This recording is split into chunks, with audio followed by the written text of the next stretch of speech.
جی تو شروع کریں، اس سے سمیرا کی طرف دیکھ کر کہا۔ تانیہ نے محسوس کیا کہ کچھ مضطرب سی تھی۔ مجھے جانتی ہیں؟ انہیں خاموش دیکھ کر تانیہ نے سوال کیا۔ سمیرا اس کے لہجے سے سمجھ گئی کہ اس سوال کا مطلب کیا تھا اور کہا، تم نور الہدیٰ کی بیٹی ہو اور آپ افتخار حسن کی بیٹی ہیں۔ تانیہ نے ان کے چپ ہوتے ہی کہا، میرا مطلب ہے ملیحہ کے ماموں افتخار حسن کی بیٹی؟ تمہیں فائزہ نے بتایا ہوگا۔ انہوں نے فوراً قیاس لگایا۔ نہیں، مجھے ملیحہ نے بتایا ہے۔ سمیرا نے اسے اس طرح دیکھا جیسے اس کا دماغ چل گیا ہو، مگر بحث نہیں کی۔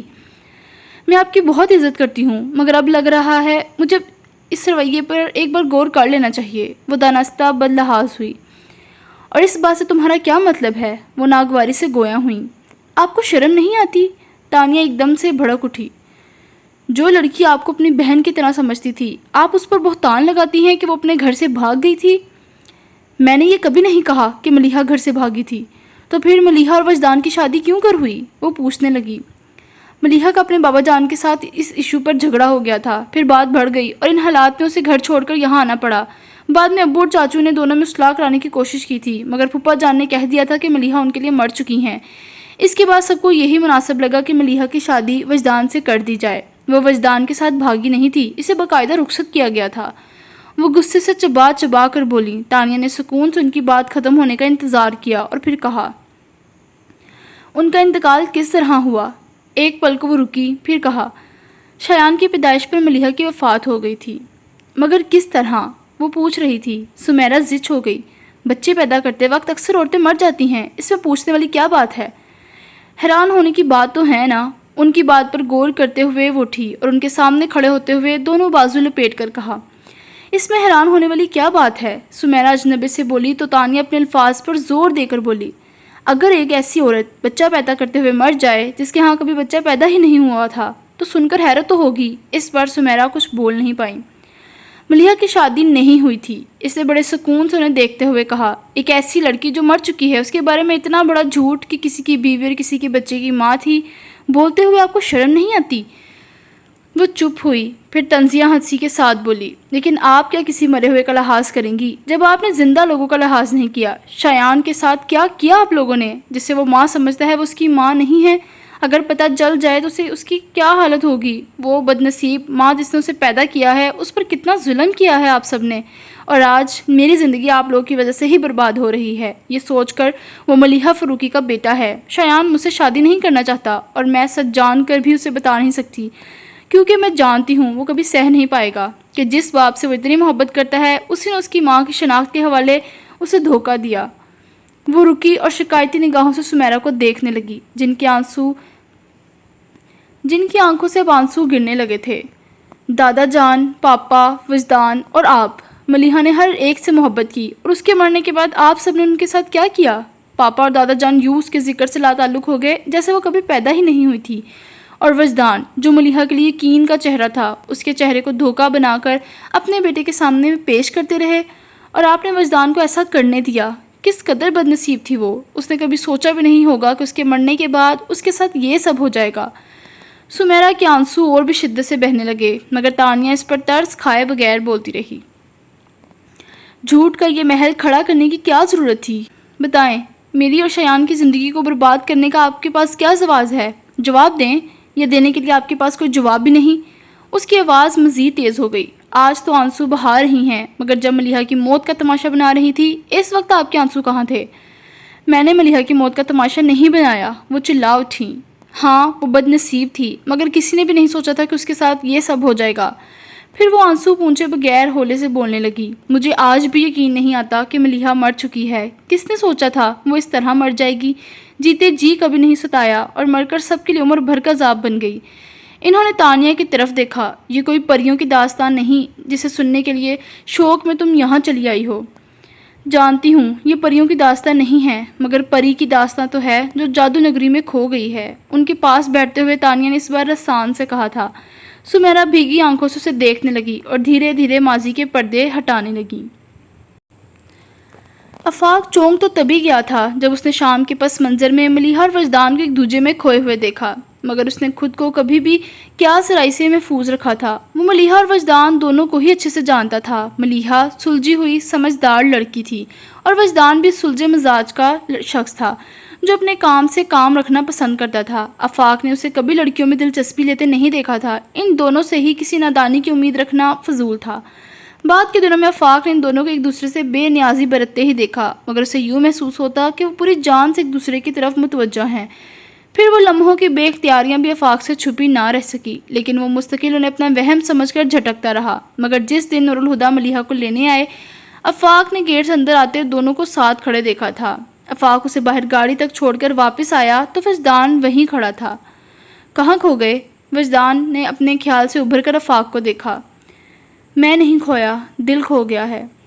سچ کہہ رہے ہو؟ آفاق سنجیدہ تھا۔ وجدان نے ہنستے ہوئے کہا، نہیں، مذاق کر رہا ہوں، اور اب اندر چلو، یہاں تو بہت دھوپ ہے۔ وجدان بات بدل گیا تھا، لیکن آفاق کو یقین ہو گیا کہ ان دو سلجھے ہوئے لوگوں کے درمیان کوئی الجھا ہوا سا تعلق ضرور ہے۔ وہ وجدان سے اس بارے میں کھل کر بات کرنا چاہتا تھا، مگر اس روز موقع نہیں مل سکا، اور اگلے دن آفاق اور سمیرہ ہنی مون کے لیے شمالی علاقہ جات چلے گئے۔ پھر 10 دن بعد ان کی واپسی ہوئی۔ دوسرے ہی دن وہ وجدان سے ملنے اپنے پاپا کے آفس گیا تھا، مگر وہ وہاں ملا ہی نہیں تو واپس آ گیا۔ آج آفس آئے تھے؟ رات کو ڈائننگ ٹیبل پر کھانے کے دوران منیر حسن نے آفاق سے پوچھا۔ وجدان سے ملنے گیا تھا، اور جناب وہاں تھے نہیں۔ اس کی بات کاٹ کر منیر حسن نے اس کی بات پوری کی۔ آفاق خاموشی سے کھانا کھانے لگا۔ کیا کہتا؟ وہ تو وجدان کے لیے بے حد پریشان تھا۔ اگلے دن آفس سے واپسی پر اس کے گھر چلا گیا، مگر وہ گھر پر بھی نہیں تھا۔ آفاق اس کے نام میسج چھوڑ آیا، لیکن وجدان ہنوز لاپتہ ہی رہا۔ آج 17 دسمبر تھی اور آفاق جانتا تھا کہ آج ملیحہ کی ایگزیبیشن ہے۔ وہ کچھ دن پہلے ہی پاس لے آیا تھا، اور اس کا ارادہ کہ ملیحہ کو سرپرائز دے گا۔ آفس سے فارغ ہو کر سیدھے آرٹس کونسل جانے کے بجائے آفاق ڈیلی نیوز پیپر کے آفس آ گیا۔ آرٹس کونسل میں بہت زبردست ایگزیبیشن لگی ہے، چلو گے؟ وہ اپنے رپورٹر دوست ساجد کی ڈیک پر آ کر بولا تھا۔ چلو گے؟ وہ اجنبی سے بول کر ہنسا۔ میں تو لیٹ ہو گیا ہوں یار، میرا اسسٹنٹ رپورٹر اس وقت آرٹ کونسل میں بیٹھا مجھے دعائیں دے رہا ہوگا۔ شام کے اخبار میں نمائش کی رپورٹ چھاپنی ہے۔ میں نے اس سے کہا تھا ڈائریکٹ وہیں پہنچ جائے، میں بھی سیدھا وہیں آؤں گا، لیکن ڈائریکٹر صاحب نے بلوا لیا۔ اب وہ میری جان چھوڑیں گے تو میں جاؤں؟ کتنی دیر لگے گی؟ بس یہ رپورٹ فائنل کر دو پھر چلتے ہیں، اس نے کہا اور رپورٹ میں گم ہو گیا۔ آفاق ایک کرسی پر بیٹھ کر اس کے فارغ ہونے کا انتظار کرنے لگا۔ ساجد نے جلدی سے ہی اپنا کام ختم کر لیا۔ وہ رپورٹ ایڈیٹر کے ٹیبل پر رکھ کر واپس آیا تو آفاق اسے دیکھ کر اٹھتا ہوا بولا، ویسے وجدان بھی اگر ہوتا تو مزہ آ جاتا۔ ہاں یار، ہماری تگڑی پوری ہو جاتی۔ ساجد بھی بولا، چل پھر اسے بھی اٹھا لیتے ہیں۔ پر اٹھانا کہاں سے ہے، یہ بھی تو پتا ہو۔ آفاق کے جواب میں وہ بولا، لائبریری سے۔ آفاق حیران ہوا، لائبریری سے؟ آ تجھے راستے میں بتاتا ہوں، اس نے کہا اور آفاق کو ساتھ لے کر چل پڑا۔ یہ لائبریری کا کیا چکر ہے؟ ڈرائیونگ کرتے ہوئے آفاق نے ساجد سے پوچھا۔ چکر لائبریری کا نہیں، لڑکی کا ہے۔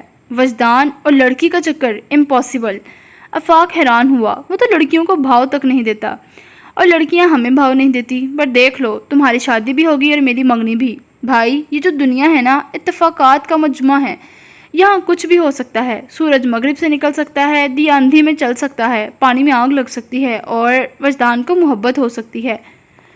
تو مجھے آج بتا رہا ہے؟ اس کی ساری بکواس کے جواب میں آفاق بگڑ کر بولا، مجھے بھی کچھ دنوں پہلے ہی پتہ چلا، وہ بھی اتفاقاً۔ اس نے بدک کر صفائی میں کہا تو آفاق بولا، ٹریلر تو دکھا دیا، فلم بھی دکھا دو۔ یار کوئی اتنی لمبی چوڑی بات نہیں ہے۔ 2-3 مہینے پہلے میں اور وجدان لائبریری گئے تھے، وہاں وہ بار بار ایک لڑکی کی طرف دیکھ رہا تھا۔ وہ لڑکی تھوڑی سی خوبصورت تو تھی، پر سچ بات یہ ہے مجھے تو ایسی کوئی خاص نہیں لگی۔ وجدان جیسا گہرا بندہ اس کی ایک جھلک دیکھ کر متاثر ہو جائے۔ پھر وہ لڑکی اٹھ کر چلی گئی۔ ہم لوگ بھی اپنے کام سے فارغ ہو کر اٹھ گئے، اور بات آئی گئی ہو گئی، بلکہ اس کے بعد سے جو اسے لاپتہ رہنے کی بیماری ہو گئی، تو مجھے شک بھی نہیں ہوا کہ اس لڑکی کے چکر میں لائبریری جاتا ہوگا۔ وہ تو پرسوں میں وہاں گیا تو اسے دیکھا، پھر خود ہی میرے پوچھنے پر بتانے لگا کہ صبح سے شام تک لائبریری میں ہوتا ہوں، لائبریری بند ہونے کے بعد سڑکیں ناپتا ہوں، پھر جب نیند آنے لگتی ہے تو گھر چلا جاتا ہوں۔ بس اسی بات پر مجھے شک ہوا۔ اس سے پوچھا تو ہنسنے لگا، لیکن تردید بھی نہیں کی۔ وہ آخری جملے پر سوچتا ہوا بولا، آفاق گہری سوچ میں ڈوب گیا۔ اس کی نگاہوں میں بار بار اس شام کا منظر گھوم رہا تھا، جس میں تخت پر بیٹھی ملیحہ کھوئے ہوئے انداز میں اپنے سامنے بیٹھے وجدان کو دیکھ رہی تھی، جس کے انداز میں بھرپور وافدگی تھی۔ آفاق کی پیشانی پر لکیریں سی ابھری۔ وجدان لائبریری کی پتھریلی سیڑھیوں پر بیٹھا کتاب کے ورق الٹ رہا تھا جب آفاق اور ساجد اس کے سر پر آ پہنچے۔ اگر علم کے سمندر میں یوں ہی غوطے پہ غوطہ لگاتے رہیں گے تو کسی دن ڈوب جائیں گے۔ آفاق نے ہاتھ مار کر کتاب بند کر دی۔ اٹھ، ہم تجھے لینے آئے ہیں۔ مگر میں نہیں جا سکتا، اس نے فوراً انکار کر دیا۔ کیوں؟ جواب میں وجدان گریز کر کے کچھ پلوں کے بعد بولا، میں کسی کا انتظار کر رہا تھا۔ اس کی بات سن کر ساجد بولا، جس کے انتظار میں تو 3 مہینے سے دھول پھانک رہا ہے وہ آج بھی نہیں آئے گی۔ میں نے کبھی بھی اس کے آنے کی شرط اپنے انتظار کے ساتھ نہیں رکھی۔ تو تم مانتے ہو کہ تم اس لڑکی کے انتظار میں یہاں آئے ہو؟ ساجد اچانک ہی سنجیدہ ہو گیا۔ نہ ماننے سے کیا فرق پڑ جائے گا، وہ آہستہ سے بولا۔ وجدان، مجھے تم سے اس پاگل پن کی امید نہیں تھی۔ آفاق چڑ سا گیا۔ جس لڑکی کی تم نے شکل دیکھی ہے صرف، اس کے لیے تم خود کو اس طرح برباد کر رہے ہو؟ کیا یہ دیوانگی نہیں ہے؟ تو وہ مسکرایا، اور دیوانے کو صرف اپنی دیوانگی سے مطلب ہوتا ہے۔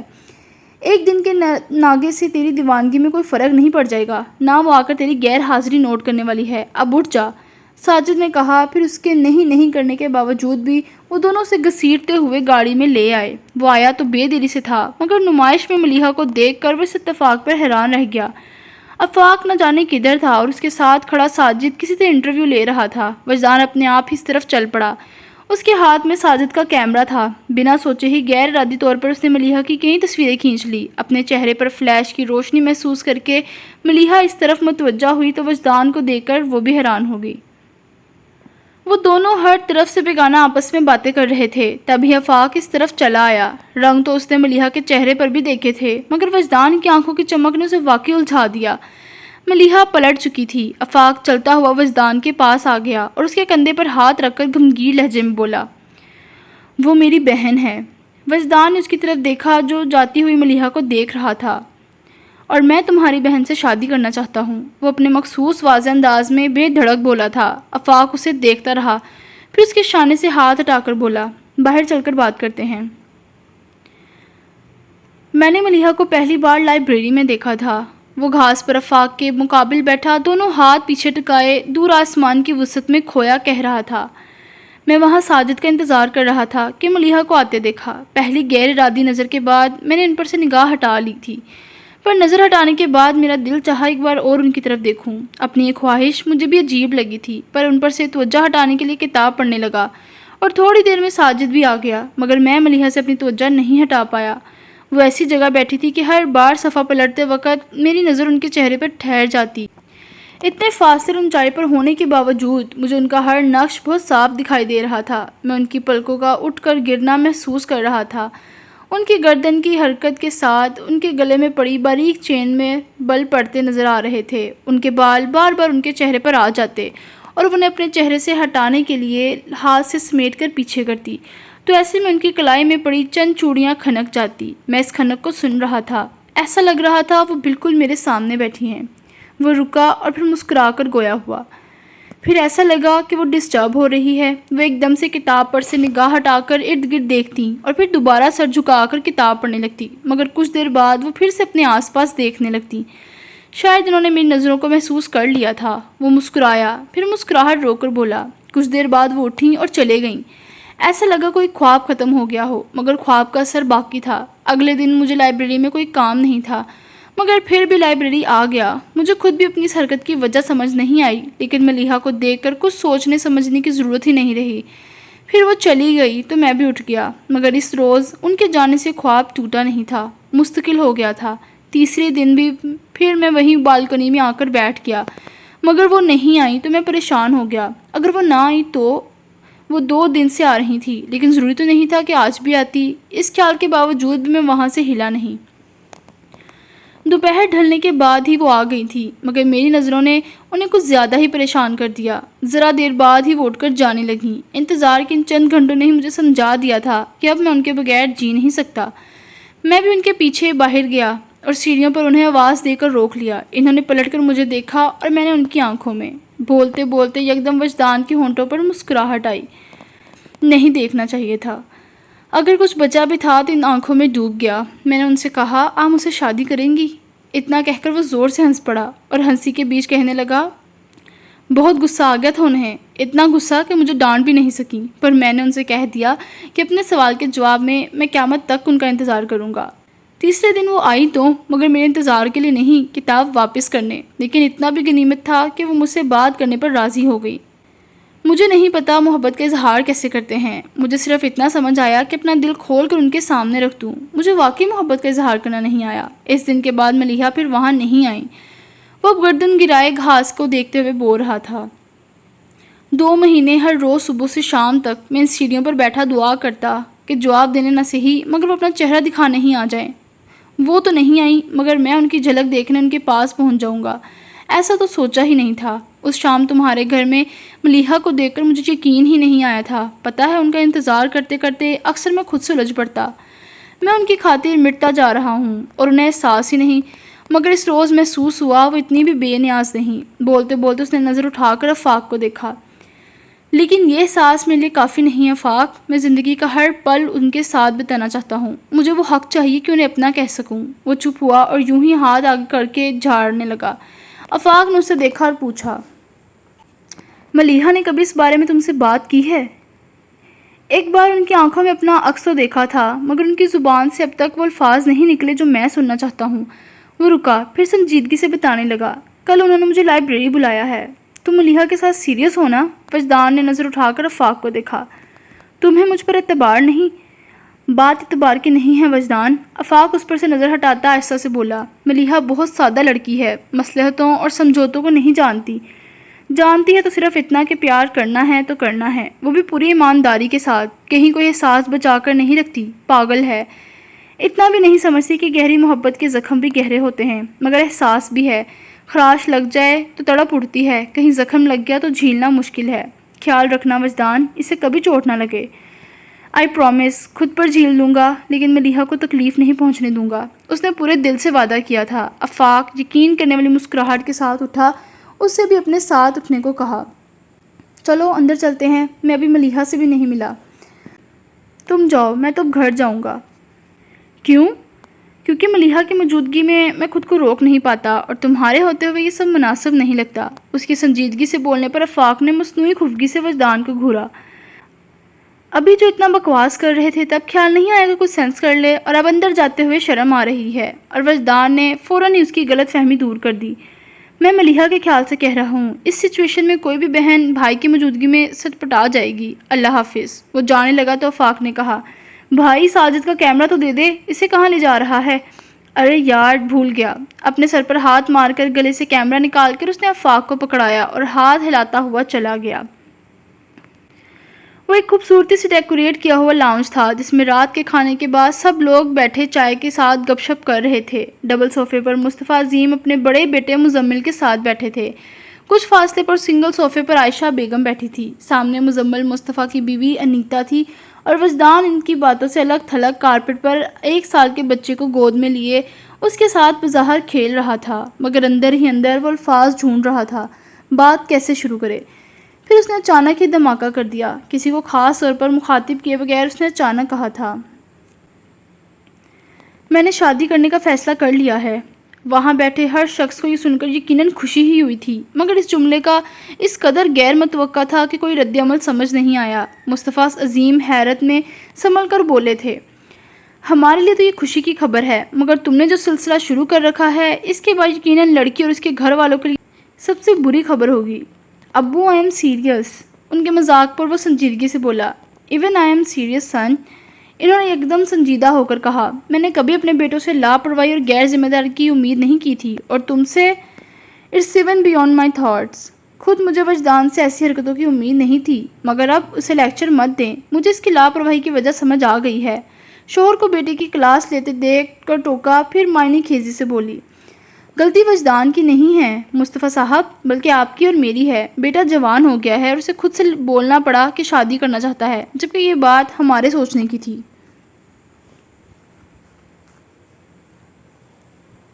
بالکل امی، یہ بات سمجھ میں بھی آتی ہے۔ وجدان بے شک ذمہ دار لڑکا ہے پر کوئی تو ہو جس کے لیے ذمہ داری اٹھائی جائے۔ کیوں مزمل، آپ کا کیا خیال ہے؟ انیتا نے شوخی سے بولتے ہوئے اپنے شوہر سے رائے مانگی۔ شریف آدمی کبھی بیوی سے اختلاف نہیں کر سکتا اور یہاں تو اختلاف کی گنجائش بھی نہیں۔ تو پھر طے ہو گیا، اگلے ہفتے ہی ہم جا کر انیتا کے ماں باپ سے شہلا کا ہاتھ مانگ لے آئیں گے۔ 1 منٹ امی۔ چپ بیٹھا وجدان شہلا کے نام پر ایک دم بولا، میں شیلا سے نہیں شادی کر سکتا۔ سب سے زیادہ انیتا کو یہ بات ناگوار گزری تھی۔ اس کے تاثرات دیکھ کر وجدان نے کہا، ہمیں بھی تو آج پتہ چل رہا ہے۔ وہ خفکی سے بولی، پھر کیان آنے پر بولی، اور تمہیں کہاں ملیں گی وہ؟ کیا نام ہے؟ خیر جو بھی ہو۔ انہوں نے ملیحہ کا نام یاد کرنا چاہا، پھر کسی کے یاد دلانے سے پہلے ہی ارادہ بدل لیا۔ ان کا نام ملیحہ فاروقی ہے۔ وجدان کو ان کا انداز اچھا نہیں لگا، اس لیے ملیحہ کا نام بتا کر کہا، اور میں ان سے لائبریری میں ملا تھا۔ اور یہ سب کب سے چل رہا ہے؟ مصطفیٰ عظیم نے بیٹے کو دیکھ کر پوچھا۔ 3 مہینے ہونے والے ہیں۔ عائشہ بیگم کو ایک دم سے دھیان آیا۔ اچھا، تو اتنے مہینے سے جو تم سارے کام دھندے چھوڑ کر نہ جانے کہاں پھرتے رہتے ہو، تو اس کی وجہ یہ لڑکی ہے؟ جی، اس کا لہجہ اب بھی متوازن تھا۔ بہرحال شادی تمہاری شہلا سے ہی ہوگی، انہوں نے فیصلہ سناتے ہوئے کہا۔ مگر میں ملیحہ سے شادی کرنے کا فیصلہ کر چکا ہوں۔ عائشہ بیگم نے سنا تو بھڑک گئیں۔ ہاں، اب یہی سننا باقی رہ گیا تھا۔ ٹھیک ہے، خود ہی سارے فیصلے کرو، ہمیں تمہارے بارے میں فیصلہ کرنے کا حق ہی کیا ہے؟ ایسی بات نہیں ہے امی۔ وہ ان کی ناراضگی پر پریشان سا ہو گیا، پھر ان کے برابر بیٹھ کر بازو ان کے گرد لپیٹتے ہوئے سمجھانے کے انداز میں بولا، آپ ان سے ملیں گی تو وہ آپ کو بہت اچھی لگیں گی۔ میں شیلا سے کئی بار مل چکی ہوں اور وہ مجھے پسند ہے۔ اب آپ ضد کر رہی ہیں، وجدان نے تھک کر کہا۔ تو تم کیا کر رہے ہو؟ وہ بولی، محبت۔ اس نے ایک لفظ کہہ کر بات پوری کر دی اور اٹھ کر چلا گیا۔ سنا آپ نے مصطفیٰ عظیم، آپ کا بیٹا کیا کہہ کر گیا ہے؟ اپنے شوہر کو چپ دے کر وہ بولی۔ وہ کچھ سوچ رہے تھے، ان کی طرف دیکھا اور توقف کے بعد کہا، مجھے لگتا ہے عائشہ تمہیں بیٹے کی بات مان لینی چاہیے۔ ایسے کیسے مان لوں؟ وہ بدکی۔ کیا حرج ہے؟ وہ ان کے بدکنے پر بولے، اس گھر میں شہلا بہو بن کر آئے یا ملیحہ، ہمیں کوئی فرق نہیں پڑے گا، لیکن وجدان کو فرق پڑے گا۔ آخر زندگی تو اسے گزارنی ہے۔ اور انیتا کا کیا؟ اسے بھی فرق نہیں پڑے گا۔ اس کی چھوٹی بہن دیورانی بن کر اس گھر میں آنے والی تھی، اب کوئی اور آئے گی تو کیا اسے برا نہیں لگے گا؟ میرے کہنے پر وہ اپنے ماں باپ سے بات کر چکی ہے۔ اب تک چپ مزمل نے ان کی بات پر پریشان ہو کر بولا، امی آپ کو بات اس حد تک بڑھانے کی کیا ضرورت تھی؟ چلے انیتا تو میری بیوی ہے، لیکن اس کی فیملی کے سامنے مجھے کس قدر شرمندگی اٹھانا پڑے گی؟ کسی چیز کا سامنا نہیں کرنا پڑے گا۔ میں نے کہہ دیا ہے، شیلا ہی اس گھر میں آئے گی۔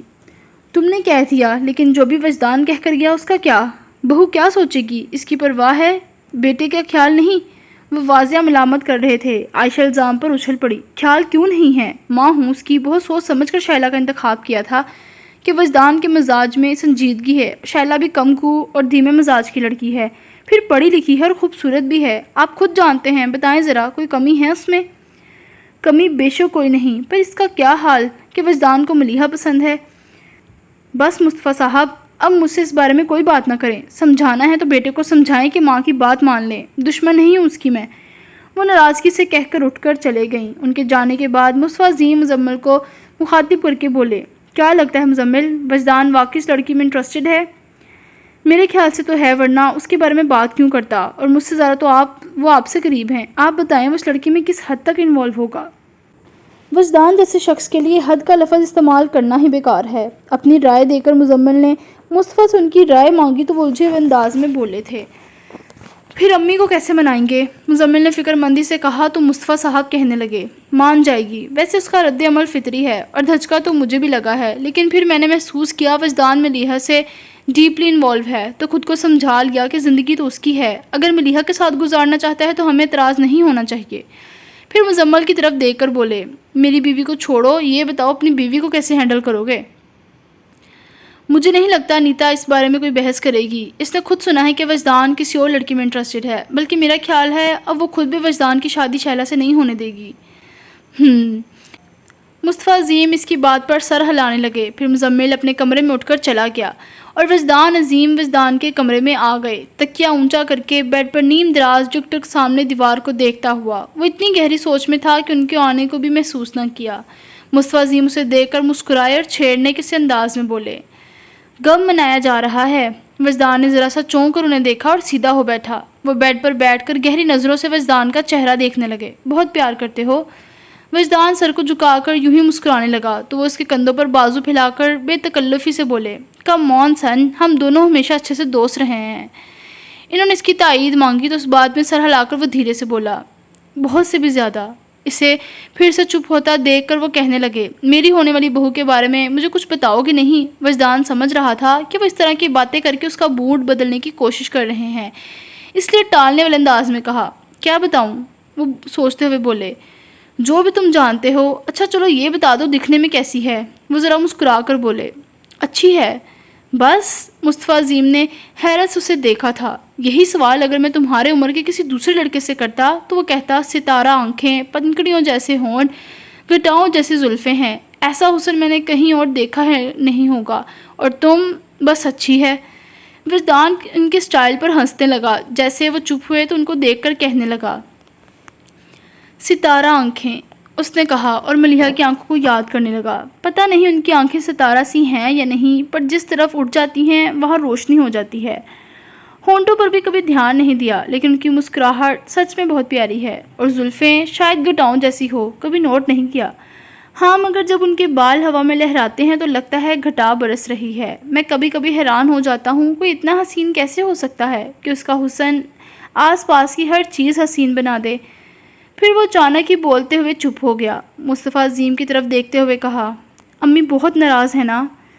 یہ مائیں ایسی ہی ہوتی ہیں، پہلے ناراض ہو جاتی ہیں پھر مان بھی جاتی ہیں۔ تمہاری ماں بھی مان جائے گی، فکر مت کرو۔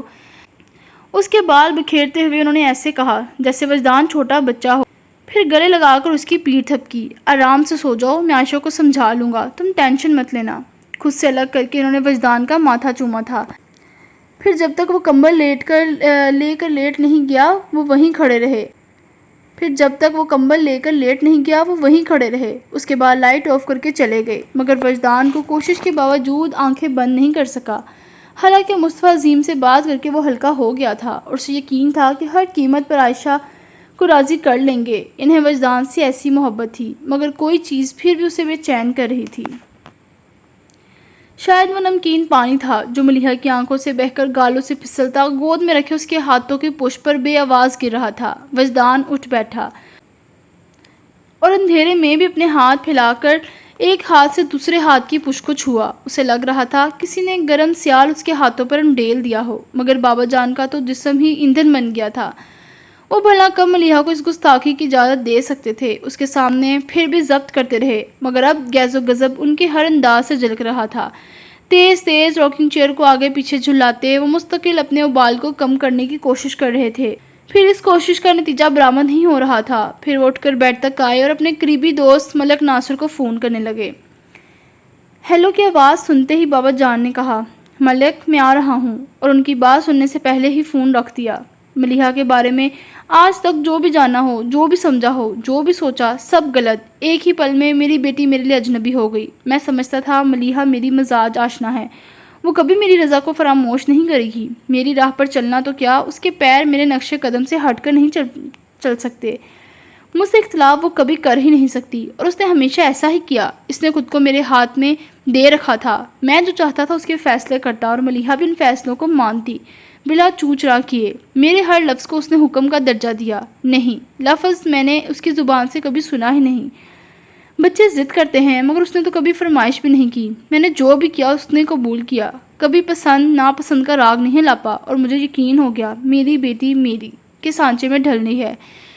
ملک ناصر کے سامنے ان کے گھر کے ڈرائنگ روم میں بیٹھے اپنی بھڑاس نکالتے ہوئے وہ ذرا دیر کو تھمے، پھر دکھ سے بولے، مگر آج پتہ چلا میرا یقین جھوٹا تھا۔ میری اجازت کے بغیر اس نے اپنے لیے ایک ایسی راہ کو پسند کیا جو مجھے پسند نہیں۔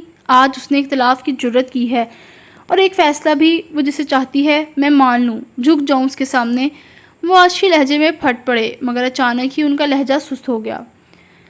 مجھے لگتا تھا ملیحہ سے سعادت مند اور فرمانبردار بیٹی دنیا میں دوسری نہیں ہوگی، اور مجھ جیسا خوش قسمت باپ بھی نہیں ہوگا، مگر مجھ سے زیادہ بدقسمت باپ اور کون ہوگا جو 20 سالوں بعد جانے کے 20 برس تک جو اپنی بیٹی کو سمجھتا آیا ہے وہ ہے ہی نہیں۔ کیا تم اس باپ کی تکلیف کو سمجھ سکتے ہو جو اپنی ہی بیٹی کو سمجھ نہ پایا ہو؟ میری بیٹی سعادت مند نہیں ہے، اور کون جانے فرمانبردار بھی ہوگی یا نہیں۔ وہ چپ ہوئے تو ملک ناصر سمجھانے کے انداز میں بولے، میں اب بھی یہی کہوں گا اظہر کہ تم بہت خوش قسمت ہو جو تمہیں ملیحہ جیسی بیٹی ملی، جسے دیکھ کر ہمیشہ میرے دل میں یہ حسرت جاگتی تھی کہ کاش وہ میرے گھر پیدا ہوئی ہوتی۔ وہ غلط نہیں ہو سکتی، مگر غلطی کر سکتی ہے۔ اگر تمہیں لگتا ہے کہ اس سے غلطی ہوئی ہے تو سمجھا بجھا کر صحیح راستے پر لاؤ۔ لیکن ایک چیز مجھے بھی کھٹک رہی ہے۔ انہوں نے بابا جان کو دیکھا اور کہا، نور الہدیٰ کو محبت کرنے کی اجازت دیتے ہو تو ملیحہ کو یہ اجازت کیوں نہیں دیتے؟ کیونکہ میں ملیحہ کے لیے نور الہدا کا انتخاب کر چکا ہوں۔ اسے محبت کرنے کی اجازت ہے، مگر صرف نور الہدا سے محبت کرنے کی، اور کسی سے نہیں۔ نور الہدا کی کیا بات کرتے ہو؟ اس نے اس سے محبت کی جیسے میں نے اس کے لیے پسند کیا۔ اس کی محبت میرے فیصلے پر تصدیق کی مہر ہے، اور اگر ایسا نہ ہوتا تو بھی میں کبھی بھی اس کی محبت کی پرواہ نہ کرتا۔ ماں باپ کی تابعداری اولاد پر فرض ہے، اور سچ تو یہ ہے کہ اولاد ہونے کا فرض صرف نور الہدا نے نبھایا ہے۔ ان کا انداز ملیحہ سے لا تعلقی والا تھا۔ ملک ناصر نے تعصب بھری نظروں سے اسے دیکھا۔ بیٹی سے اس قدر بھی بدگمان نہ ہو جاؤ اظہر کہ ظلم ہو جائے۔ یہی سوچ کر ملیحہ نے پہلی بار تم سے کچھ مانگا ہے، ایک بار وجدان سے مل تو لو، پھر جو چاہے فیصلہ کر لینا۔ فیصلہ تو بہت پہلے ہو چکا ہے ملک، وہ مستحکم آواز میں بولے۔ ملیحہ کی شادی نور الہدا سے ہی ہوگی۔ میں نے اب تک سوچا بھی نہیں تھا کہ کب، مگر اب میں فیصلہ کر لیا ہے۔ اسی جمعے کو ملیحہ اور نور الہدا کا نکاح پڑھا دیا جائے گا، اور وہ لڑکا، دعا کرنا ملک، وہ لڑکا کبھی میرے سامنے نہ آئے، ورنہ میں اسے جان سے مار دوں گا۔ اصل قصوروار تو وہی ہے جو میری معصوم بچی کی سادگی کا فائدہ اٹھا رہا ہے، اسے ورگلا کر اپنی باتوں میں لانا چاہتا ہے۔ ورنہ ملیحہ نے کبھی نوکروں تک سے ایک کے بعد دوسری بات نہیں کی، اور آج وہ مجھ سے بحث کر رہی ہے۔ ملیحہ نا سمجھ ہے، لوگوں کو پرکھ نہیں سکتی، اور ملیحہ کی اس کمزوری کو اپنے حق میں استعمال کرنا چاہتا ہے، مگر میں ایسا ہونے نہیں دوں گا۔ خوب جانتا ہوں ان راہ چلتے لڑکوں کی اور ان کی سو کالڈ محبتوں کو۔ لڑکیاں ان کے لیے کھلونا ہوتی ہیں، لیکن اظہر فاروقی کی بیٹی کھلونا نہیں ہے۔ جن ہاتھوں نے اس سے کھیلنے کی جرت کی وہ جسم سے الگ ہو جائیں گے۔ ملک ناصر نے سانس بھر کر بابا جان کے تنے ہوئے چہرے کو دیکھا۔ جب سب کچھ طے کر چکے ہو تو غصہ کس کے لیے ہے؟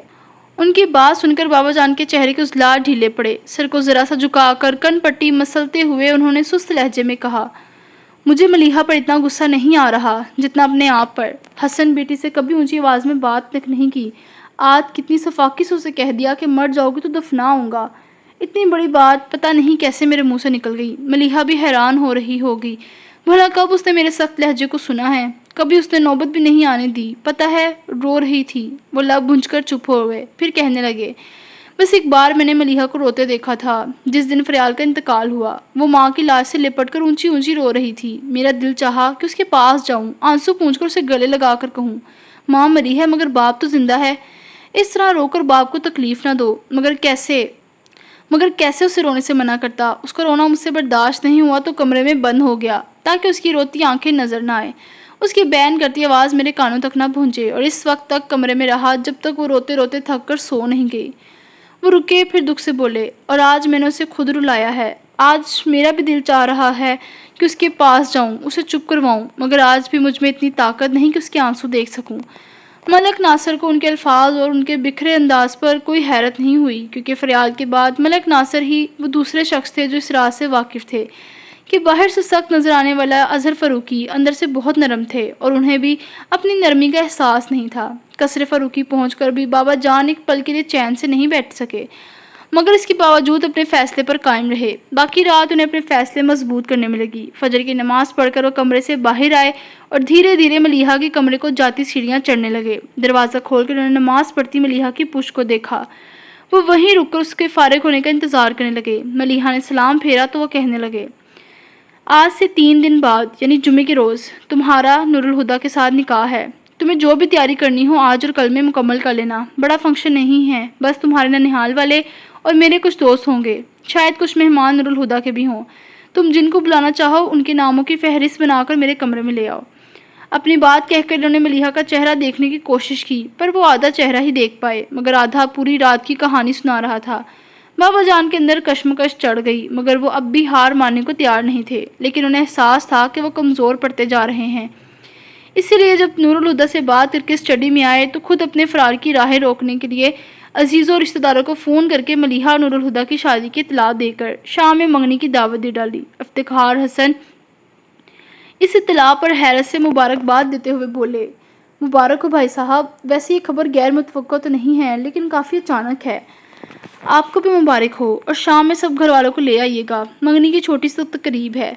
بابا جان نے درستہ ان کی بات انسنی کر دی۔ ضرور، افتخار حسن نے کہا، ابھی کچھ دیر پہلے ملیحہ کا فون آیا تھا، لیکن نہ اس نے شادی کے بارے میں کچھ بتایا نہ منگنی کے بارے میں۔ بابا جان چونکے، ملیحہ کا فون آیا تھا؟ ہاں، سمیرہ سے بات ہوئی تھی، اس نے سمیرہ کو فوراً بلوایا تھا، مگر شادی کے بارے میں یقیناً نہیں بتایا، ورنہ سمیرا ضرور ذکر کرتی۔ ابھی تک آپ کی طرف پہنچی نہیں؟ آخر میں انہوں نے پوچھا۔ راستے میں ہوگی۔ اچھا افتخار، میں فون رکھتا ہوں، باقی سب کو بھی اطلاع دینی ہے۔ جی بھائی صاحب، اللہ حافظ۔ فون رکھ کر بابا جان سوچنے لگے کہ ملیحہ نے سمیرا کو کیوں بلوایا ہوگا۔ پھر جب سمیرا ان کے پاس آئی اور ان سے ملیحہ کے ساتھ شاپنگ پر لے جانے کی اجازت مانگی تو وہ فوراً سمجھ گئے کہ ملیحہ نے سمیرا کو کیوں بلوایا ہے۔ انہوں نے سمیرا کو اجازت دے دی اور سمیرا کے جاتے ہی انہوں نے ریسیور اٹھا کر ایک نمبر ڈائل کیا۔ ہیلو، دوسری طرف سے ملک ناصر نے فون اٹھا کر کہا۔